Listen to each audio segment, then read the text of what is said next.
All right, this is for numbers 4 through 6 on your review sheet.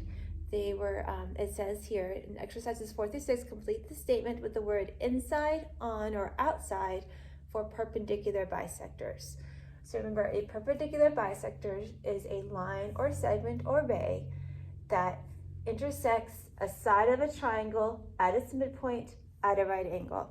So what I did here is I went and I found the midpoint of a side, and I drew a line perpendicular to that midpoint through that side. Then I drew, of course, marked my right angle and did that. I did that to each side. Found my midpoint, drew a line perpendicular to that side through that midpoint, and that's my perpendicular bisector to that side. Again, I did to this side. I found my midpoint, I drew a line perpendicular to that midpoint through that side, and I marked it. And when I did that, I found that all three of those lines intersected on the side of the triangle. So in a right triangle, the perpendicular bisectors of that triangle will always intersect on the triangle, and it will always be on the hypotenuse of that triangle.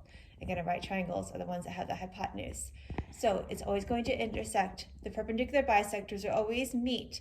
Their point of concurrency will always be on the side of the triangle. And that point of concurrency, again, is called the circumcenter.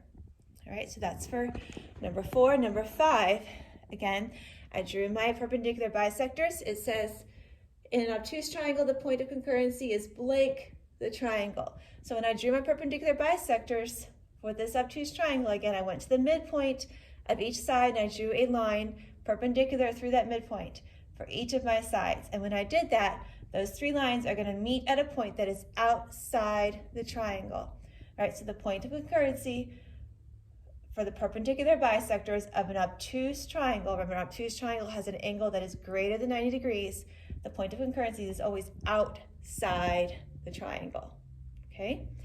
And then finally for number 6, it talks about the point of concurrency for an acute triangle. So again, I drew my perpendicular bisectors by first going to the midpoint of the side, drawing a line perpendicular to that side through the midpoint. I did that for each of my sides. When I drew those 3 perpendicular bisectors, I found that they all intersected inside the triangle. So the point of concurrency for your perpendicular bisectors of an acute triangle is always inside the triangle. All right, so that's number 6. In an acute triangle, the point of concurrency is inside the triangle.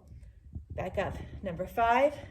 In an obtuse triangle, the point of concurrency for perpendicular bisectors is always outside the triangle. And then for number 4, backing up again, the point of concurrency for the perpendicular bisectors of a right triangle is always on the side of the triangle, that point of concurrency. All right, that's numbers 4 through 6.